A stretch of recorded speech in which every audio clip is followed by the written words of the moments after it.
হরে কৃষ্ণ। তো আজকে আমরা একটা সুন্দর জিনিস নিয়ে আলোচনা করব।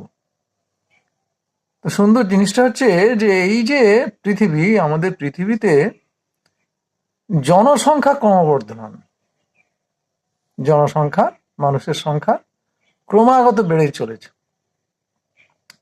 আবার আমরা জানি প্রত্যেকের মধ্যে আত্মা আছে। তাহলে এই যে মানুষ বেড়ে চলেছে, তো এত আত্মা কোথা থেকে আসছে? তাহলে কি আত্মা নতুন করে তৈরি হচ্ছে? ভগবান তৈরি করছেন? আত্মার সৃষ্টি হচ্ছে? ভগবান সৃষ্টি করছেন? তো এই বিষয়বস্তুটা, তো মানুষের সংখ্যা বেড়েই চলেছে, মানে পৃথিবীতে জনসংখ্যা বেড়েই চলেছে। এত মানব আত্মা কোথা থেকে আসছে? যদি ভগবান তৈরি না করেন, তাহলে এত আত্মা আসছে কোত্থেকে? তো আজকে আমরা এই বিষয়বস্তুটা নিয়ে একটু আলোচনা করব। তা আমরা, এটা কলিযুগ, আমরা কলিযুগে বাস করছি। তো কলি বর্তমান যুগের যুগ সম্রাট, সেটা অন্য বিষয়। খালি আমরা একটু স্মরণ করব যে এটা কলিযুগ। বর্তমানে পৃথিবীর জনসংখ্যা ক্রমবর্ধমান, যেটা আমি একটু আগে বলছিলাম, জনসংখ্যা ক্রমবর্ধমান। এমন ভাবে জনসংখ্যা বাড়ছে যে সবাই খুব চিন্তিত। জনসংখ্যা নিয়ন্ত্রণ করার জন্য বিভিন্ন দেশের সরকার বিভিন্ন ব্যবস্থাও গ্রহণ করছে, যাতে জনসংখ্যাকে নিয়ন্ত্রণে রাখা যায়। সরকারের ব্যবস্থাপনা এবং অনুপ্রেরণায় মানুষজনও জনসংখ্যা নিয়ন্ত্রণের জন্য বিভিন্ন পদ্ধতি অবলম্বন করছেন, যাতে জনসংখ্যাটাকে একটু নিয়ন্ত্রণে রাখা যায়। কিন্তু তবুও জনসংখ্যা নিয়ন্ত্রণ করা যাচ্ছে না। যাচ্ছে কি না? যাচ্ছে না। তা এখন প্রশ্ন হলো যে মানুষ যে এত বাড়ছে, তো এত মানুষের আত্মা কোথা থেকে আসছে? মানুষ তো বেড়ে যাচ্ছে, কিন্তু আত্মা তো কোথা থেকে আসছে? তো এখানে আমাদের মনে রাখতে হবে যে আমাদের এই ব্রহ্মাণ্ড একটা বা দুটো নয়। আমরা বলি ব্রহ্মাণ্ড, ব্রহ্মাণ্ড একটা বা দুটো নয়। তাহলে ব্রহ্মাণ্ড কত? না, অনন্ত কোটি ব্রহ্মাণ্ড ভগবান সৃষ্টি করেছেন। অনন্ত কোটি ব্রহ্মাণ্ড আছে, আর সেই অনন্ত কোটি ব্রহ্মাণ্ড ভগবানই সৃষ্টি করেছেন। আর এই যে আত্মা, এই আত্মা নিত্য শাশ্বত। আর এই আত্মা এক ব্রহ্মাণ্ড থেকে অন্য ব্রহ্মাণ্ডে, এক গ্রহ থেকে অন্য গ্রহে যাতায়াত করতে পারে। এইখানটা আমাদের একটু বুঝতে হবে যে অনন্ত কোটি ব্রহ্মাণ্ড আছে, কিন্তু আত্মা সৃষ্টির আদিতে ভগবান যতগুলি সৃষ্টি করেছিলেন, আজও ঠিক ততগুলিই আছে এবং ভবিষ্যতে ততগুলিই থাকবে। আত্মা বাড়াকমা হয় না। তাহলে আজকে আমরা পৃথিবীতে যে এত মানুষ দেখছি, আত্মা কোত্থেকে আসছে? না, বলা হচ্ছে যে আত্মা নিত্য এবং শাশ্বত, কিন্তু আত্মার একটা বৈশিষ্ট্য হচ্ছে যে এক ব্রহ্মাণ্ড থেকে অন্য ব্রহ্মাণ্ডে, এক গ্রহ থেকে অন্য অন্য গ্রহে যাতায়াত করতে পারে। আবার এক দেহ বিনাশ হলে আত্মা তার কর্মফল অনুসারে অন্য কোনো দেহ গ্রহণ করে থাকে। তবে মানুষ থেকে যে সেই আত্মা মানুষের দেহই পাবে, এমনটা নাও হতে পারে। এরকম কোনো গ্যারান্টি নেই যে মানুষ মারা যাবে আবার মানুষ হবে, তো সেই আত্মা আবার মানুষ জন্মই পাবে, এরকম কোনো গ্যারান্টি নেই। কর্মফল অনুসারে আজকে যে আত্মা মানুষের দেহে অবস্থান করছে, মৃত্যুর পর সেই মানব দেহ ত্যাগ করে সেই আত্মা আবার মানুষের দেহ পাবে, এমন কোনো গ্যারান্টি নেই। এরকম কোনো গ্যারান্টি দেয়া যায় না।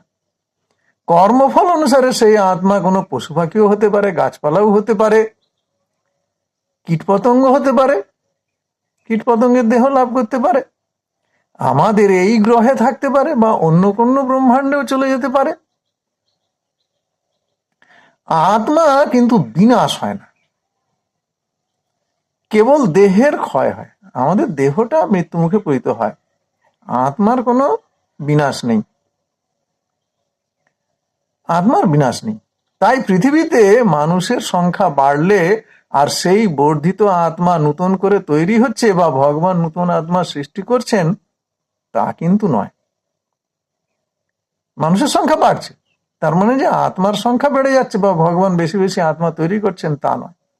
অনাদিকাল থেকে, সৃষ্টির আদি থেকে আত্মার সংখ্যা যা ছিল, অনাদিকাল পর্যন্ত আত্মার সংখ্যা তাই থাকবে। তাহলে এই যে বর্ধিত আত্মা, মানুষের সংখ্যা বাড়ছে, তাহলে বর্ধিত আত্মা প্রয়োজন হচ্ছে। সেই আত্মা কোথা থেকে আসছে? সেটা হতে পারে অন্য গ্রহ থেকে বা অন্য ব্রহ্মাণ্ড থেকে। যেহেতু আত্মা এক ব্রহ্মাণ্ড থেকে আরেক ব্রহ্মাণ্ডে যাতায়াত করতে পারে, এক গ্রহ থেকে আরেক গ্রহে যাতায়াত করতে পারে, তাহলে আত্মা অন্য কোনো ব্রহ্মাণ্ড থেকে আসতে পারে বা কোনো গ্রহ থেকে আসতে পারে। আবার আমাদের এই গ্রহে, আমাদের এই পৃথিবীতে যে সমস্ত পশু পাখি আছে, গাছপালা আছে, কীট পতঙ্গ আছে, তাদের যে আত্মা, সেই আত্মা যদি উন্নত জীবন লাভ করে, তাহলে মানুষ্য দেহ লাভ করতে পারে, সেখান থেকেও আত্মা আসতে পারে। তো এই ব্যাপারে শাস্ত্রে কি বলা হয়েছে সে বিষয়ে আমরা একটু আলোকপাত করব।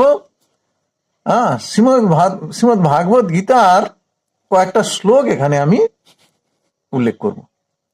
তো শ্রীমদ ভাগবত গীতার 2য় অধ্যায়ের 18 নম্বর শ্লোকে বলা হয়েছে, অন্তবন্ত ইমে দেহা নিত্যস্ব উক্তা শরীরিণঃ। অর্থাৎ এই সমস্ত শরীর অনিত্য। আমাদের যে সমস্ত শরীর বা গাছপালাই বলুন বা পশু পাখি, সব অনিত্য শরীর, কিন্তু শরীরই আত্মা অবিনাশী। কিন্তু সেই শরীরের মধ্যে যে আত্মা আছে সেটা অবিনাশী, তার কোনো বিনাশ হয় না, শাস্ত্রে বলছে। আমরা একটু আগেও বলেছি আত্মা নিত্য শাশ্বত। এবার ওই অধ্যায়ের 2য় অধ্যায়ের 20 নম্বর শ্লোকে বলা হচ্ছে, ন জায়তে ম্রিয়তে বা কদাচিন ন্যায়ং ভূতা ভবিতা বা ন ভূয় অজ নিত্য শাশ্বত পুরাণ ন হন্যতে হন্যমানে শরীরে। অর্থাৎ আত্মার কখনো জন্ম হয় না বা মৃত্যু হয় না, নতুন করে আত্মার কোনো জন্ম মৃত্যু নেই, অথবা পুনঃ পুনঃ তার উৎপত্তি বা বৃদ্ধি হয় না। আত্মা জন্মরহিত, শাশ্বত, নিত্য এবং নবীন। শরীর নষ্ট হলেও আত্মা কখনো বিনষ্ট হয় না। তাহলে এই যে শ্লোক, 2য় অধ্যায়ের 20 নম্বর শ্লোক, সেখানে কি বলা হচ্ছে? যে আত্মার জন্ম মৃত্যু সম্পর্কে একটা বিশেষ তথ্য দেওয়া হচ্ছে। কি বলা হচ্ছে আবার আমরা একটু স্মরণ করতে পারি। ন জায়তে ম্রিয়তে বা কদাচিন নাং ভূতা ভবিতা বা ন ভূয় অজ নিত্য শাশ্বতম পুরাণ ন হন্যতে হন্যমানে শরীরে। অর্থাৎ আত্মার কখনো জন্ম হয় না বা মৃত্যু হয় না, আত্মার জন্ম মৃত্যু নেই, অথবা পুনঃ পুনঃ তার উৎপত্তি বা বৃদ্ধি হয় না। আত্মা উৎপত্তি হয়ে গেল এমনও হয় না। আত্মা জন্মরহিত, শাশ্বত, নিত্য এবং নবীন। আত্মা বুড়ো হয় না, চিরনবীন। শরীর নষ্ট হলো, আত্মা কখনো বিনষ্ট হয় না। তাহলে আমরা শাস্ত্রের এই অংশটা বোঝার চেষ্টা করলাম। আবার ওই 2য় অধ্যায়ের একই অধ্যায় 22 নম্বর শ্লোকে বলা হয়েছে, বাসাংসি জীর্ণানি যথা বিহায় নবানি গৃহাতি নরহ পরাণি তথা শরীরানি বিহায় জীর্ণান্নানি সংজাতি নবানি দেহি। অর্থাৎ মানুষ যেমন জীর্ণ বস্ত্র পরিত্যাগ করে নূতন বস্ত্র পরিধান করে, আত্মা তেমনি জীর্ণ শরীর ত্যাগ করে নূতন শরীর ধারণ করে। তাহলে আত্মা একটা দেহ বিনষ্ট হলে সেই দেহ ত্যাগ করে নূতন শরীর গ্রহণ করে। যেমন আমরা জামা কাপড় ত্যাগ করি, আবার নূতন অন্য কোনো জামা পরিধান করি, ঠিক সেই মতোই।